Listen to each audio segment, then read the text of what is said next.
The Amazing Life of a Potsy. It was harder to me to put my phone in the mini tripod. It was actually harder for me to do it than to actually record this entire episode. So now I have chest pains and I can't breathe and I'm exhausted. Woo! Pots life. Hi, welcome to another episode of the Revolution from Your Bed podcast. Today is going to be a bit different. It's going to be more of a ramble. I want to talk about how I feel basically during this quarantine. I know I've been doing videos and writing and posting stuff about how cool it is to have a routine and a schedule and to work out and yoga and meditate and to have all these amazing things just to stay sane during quarantine and be productive and feel that you have some sort of self-development going on. But yeah, I just want to ramble that it's been hard because I'm used to be so active. I think my record was 12 countries in 1 month. Usually I'm just flying around, public speaking and training and doing stuff for my projects. And it's been so hard just to stay in one place. Yes, I'm so lucky not to do it by myself. I'm so lucky to have such a beautiful relationship. But it's just hard because you cannot really meet people, and you do some Zooms and Skypes and so on, but you cannot really meet people. And it's been a challenge. And I want to talk about how does it feel for somebody who's basically been isolated for so long to repeat this trauma and being forced to be kind of isolated. Yeah, it's not been easy. I think this past few months have been a challenge. I think that I've been choosing to stay home more than maybe I should also, because you can go for maybe like grocery shopping more and do maybe more walks. But I'm working on my book that is also called Revolution from Your Bed. It is depicting my journey through my illness and rehabilitation and how did I basically do it and what did I learn and what do I think that healthcare should do in order to really tend to us patient instead of saying those empty slogans like patient-centered care and so on. And also a lot of self-development tips coming from really reconstructing my health journey, or not to say illness journey. So I've been feeling kind of down maybe in the past few days. Like on the one hand, everything is good. On the other, it's very hard to balance because if you really want to write a book like this, you need to go really deeply in and you need to delve into yourself, your darkest moments of your illness, and extract all these goodies for the book editors, but less goodies for you. And when it's not very assisted or supported, it's really hard because if I really want to be productive in writing, I need to be in this zone. And sometimes it takes me hours to get to the zone and to get out of the zone. So I'm trying to find better writing strategies. And yes, it's not fiction, so I cannot just go into some writing flow. I know many people start to write like stuff for 10 minutes and then they're in their flow. And I would love to hear if you have any comments down below or email if you're a podcast listener. But I don't know, I just feel that there's always a toll. Like, if I want to be happy and completely active, so I'm maybe less effective in some of the aspects of my project. If you want to write a book like this, and it's going to take like a year or so I don't know, is it going to be like this in the next 6 months to 10 months? I've finished 1/3 of the book, roughly. Like, I don't think it's healthy. But on the other hand, writing was one of the things that saved me kind of, or really helped me when I was sick. So yes, I know it's just a ramble, but I just wanted to share with you this experience of writing.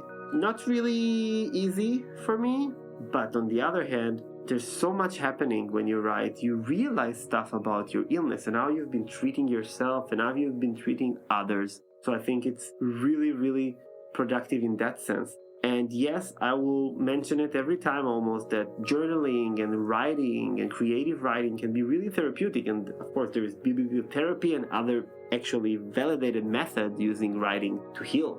But kind of this coaching advice to actually journal every day or write every day, yes, it's still valid, but I think that this is a very different ballgame. Yes, I wrote another book when I was sick, but it was a fiction book.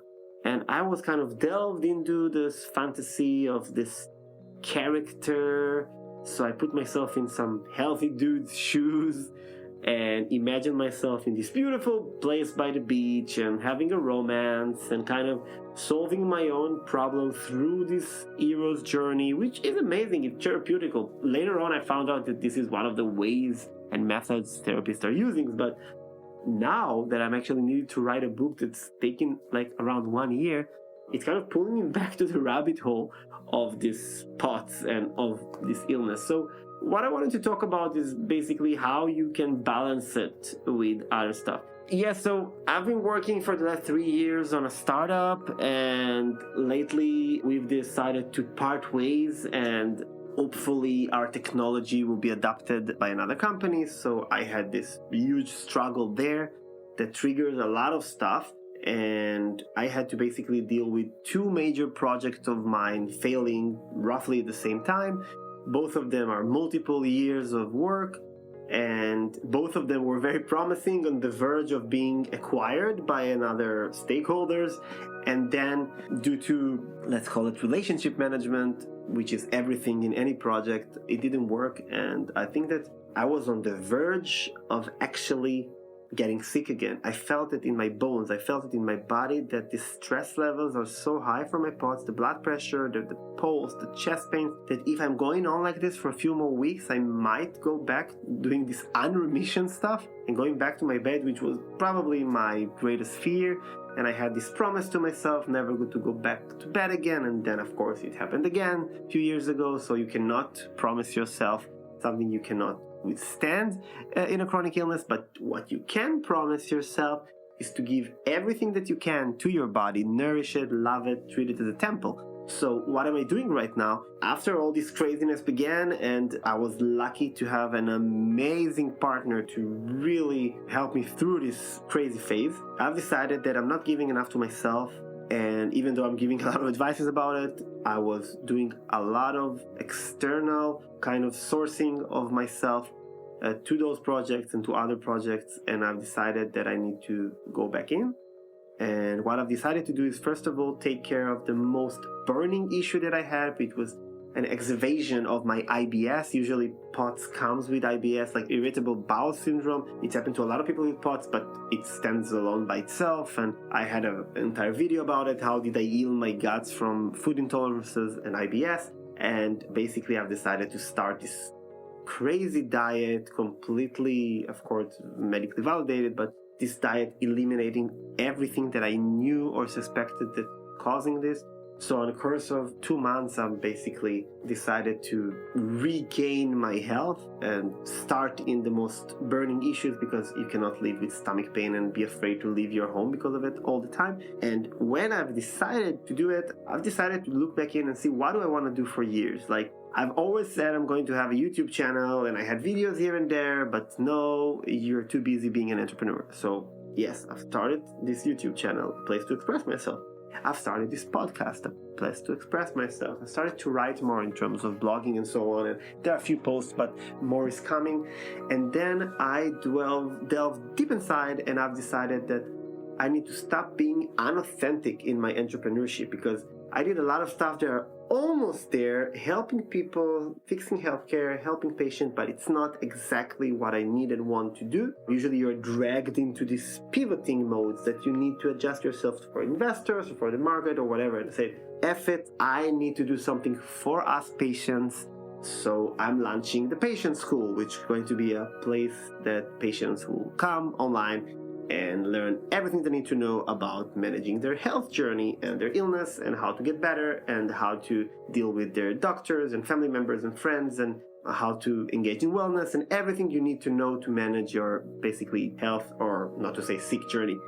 And I've decided to start this book, which I think is super important to put. Finally, I had a lot of interviews, even for, I'm working on a movie script with a friend, and she's the director, and she, like, for 3 whole days, we sat in her kitchen, ate an amazing vegan food. Thank you, Sandra, my dear. And basically she interviewed me, and we go like so deep into my illness journey.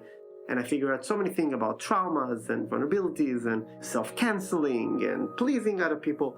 So I realized it's all out there. And I had so many other interviews. I had an amazing interview with an amazing reporter called Theo from the Cyprus Mail. It's a newspaper written in English, issuing every week in Cyprus. And they did a story about me, and it was like a 2 hours interview. And again, every time somebody interviewed me, I said, oh my God, somebody has to write this story. It can be a great book. But I never did it because, again, external sourcing of me to let life control me and be proactive and not active. And I've decided to stop it. I said, we're quarantined anyway. It's coming and going. I have an amazing apartment, amazing partner. I have all the settings that I need, and I feel better. I was about to feel much worse, but I feel better now. It's cold here, it's drier. One of the reasons I moved to Europe is because my doctor begged me to do so, to go to a drier, colder place, because us Potsis, we cannot stand the heat. I'm coming from Israel. What an amazing, beautiful, lovely place, but it might get too hot and too humid for me. Sometimes I feel amazing in Vienna. I fly back to Israel for a talk or visiting my family, and then I just open the gate of the plane, or like, oh my God, and then you feel like you're back in bed, and you kind of lose 40 IQ points in the same second that you experience this heat, and you feel like you want to faint all the time, and it's just terrible.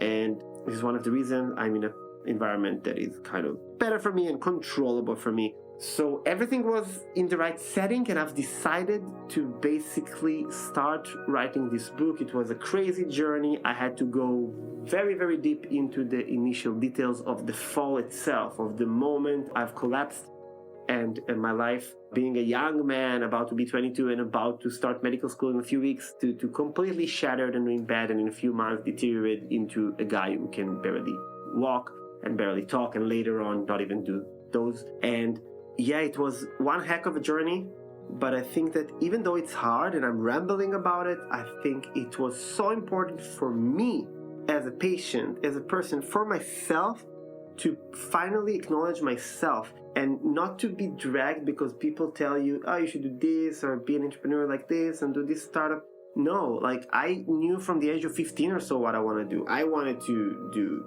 medical stuff and to have medical knowledge that if I encounter somebody in need, I can help. I wanted to empower people. I wanted to talk to people. I wanted to use media to talk to people. I wanted to have knowledge about the human body and biology and to write a book. I knew exactly what I wanted to do, but it took me decades to get to the same point that, yes, I have a very advanced emergency medical training and I can really help people in need. And I studied biology in university and a lot of human biology, and I have all this knowledge, and I did a lot of startups and work in this field. But eventually, the thing is coming back again, lecturing to people, talking to people, training people, writing books. And it's all come back to me again. It's just amazing to know when you have the answers inside, you really know what you want to do when you're happy. Because when I was 15, 16, I was in the best years of my life. I think like back then I was really happy and content because I was so active, volunteering in multiple places, and I worked in a radio station, and I founded the radio station for my school, and I was a member of the student body, and I founded this kind of environmental committee and social involvement, and I was a Red Cross volunteer and Boy Scout volunteer and training here, and like I did a lot of stuff, and eventually I knew it all. So now that I'm not in this high point again, that I'm flying every 2 seconds, that I'm doing all these projects and stuff have been ceased for a minute, it was a good time for me to come and think, what do I want to do? And I've decided that I invest time in my patient community that I founded, the Israeli Society of Dysautonomia, Patient Society of Dysautonomia. I want to relaunch Project Heart, which is an amazing online project to empower underprivileged youth by teaching them to be first aid instructors, and then they go on back to their communities and teach first aid. So this is a cool project that is available online, and the training is for free, and the kits are for free, and we need help. So if somebody wants to help us, please comment, ping me or whatever. And I want to stop all these gigs that I was doing and just focus on me, my own brand, bringing my voice so I can help patients, so I can empower people, that I'm going to use it for both sides. For one hand, I can empower people using my own journey and my own crazy story. And on the other hand, I can focus my attention on being a professional patient in residence, this kind of profession I invented alongside with my peers in the Ludwig Boltzmann Institute, in which I served as the first patient in residence. So to help other health organization to bring the patient's voice into action, but to put everything that I do basically in the patient school and in my own brand, Revolution from Your Bed, Roy Sterny. So it took me so long, and only after struggling with this book and struggling with this quarantine, I've came to the own conclusion, and I must say that the first round of quarantine was actually nice. I was actually having fun because, it was nice being in bed all day. Not so much if you feel unwell, but when you feel well, I can eat whatever I want, I can game, I can read. I didn't watch almost any Netflix or so on because I really wanted to control it. So I did educational, self-empowerment, yoga, meditation, and I was feeling so good that I thought, hey, second quarantine is going to be great. And of course, it's amazing to spend time with your loved one and to write and to create content. But it was a great challenge. But I'm so blessed for this challenge, like I am for my illness, because I actually know exactly what I want to do. And I'm so happy that I've been struggling with this writing and I've been struggling with quarantine, because now I know exactly what I'm doing. I was even stuck with the patient school, and then I called a friend, Emina. She's like a really amazing friend from Istanbul. I have a lot of friends in Istanbul, Turkey, and she's a doctor, and she's also an entrepreneur. We're in the same Kinonet alumni.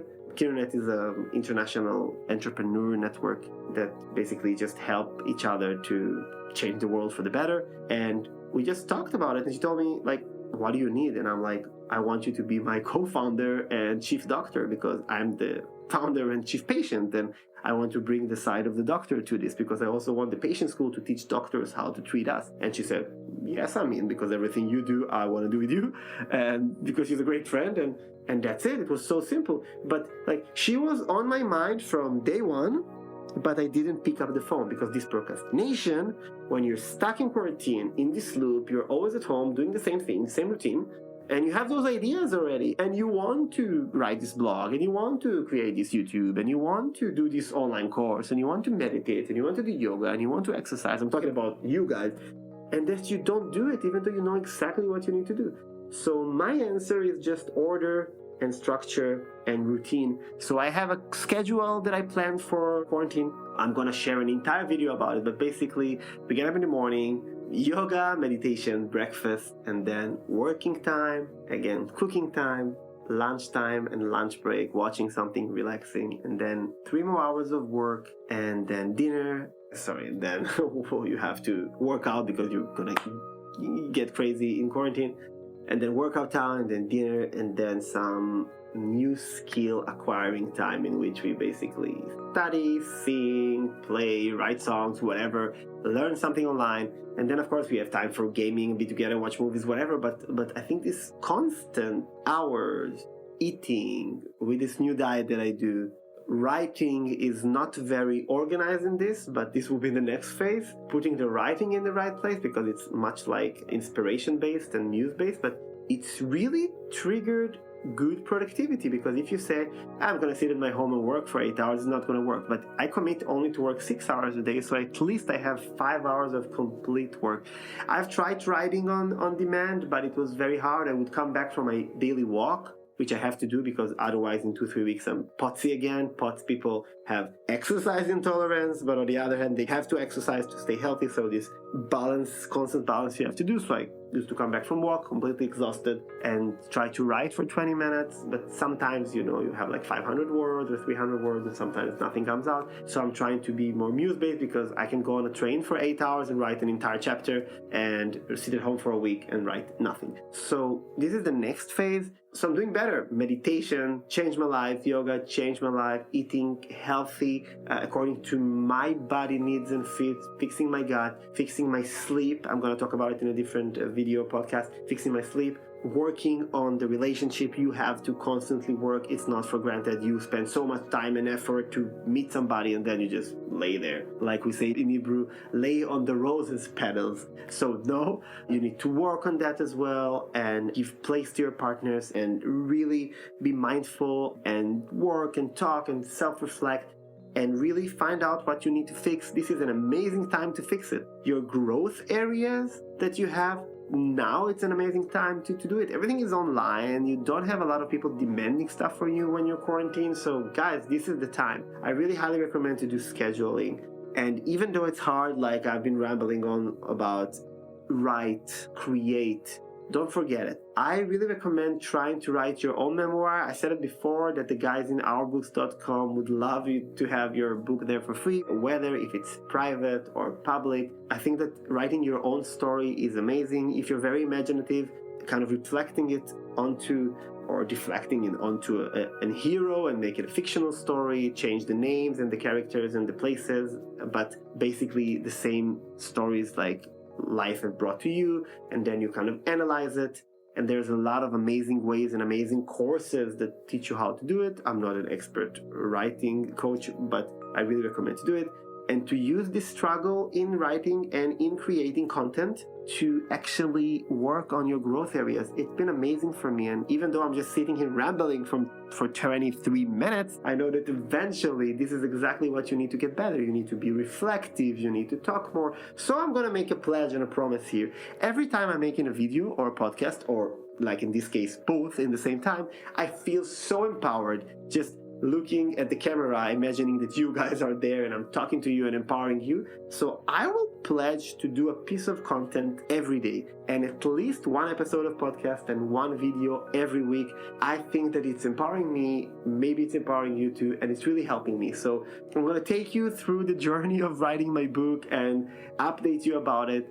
And I would love to hear what you think. Maybe after the editor that I'm assisted with will approve my first chapter, I can post it online in our books and let you guys comment on it. So I want to take you with me to this kind of tough and struggling journey of writing a book, creating content, starting startups, starting NGOs, but using the book as kind of a pillar to take me and you through this journey, through quarantine, through COVID, ending 2020, going into 2021, and hopefully this year I'm gonna finish my book and do many more stuff to help patients. Guys, thank you so much for listening to me rambling. It's really helpful and therapeutical for me, and I hope it's giving you something back. Please feel free to comment and send me your thoughts about what I'm doing in this podcast and YouTube channel, because I really want to help you guys, and I really think that it's an amazing opportunity for me to share from my crazy life experience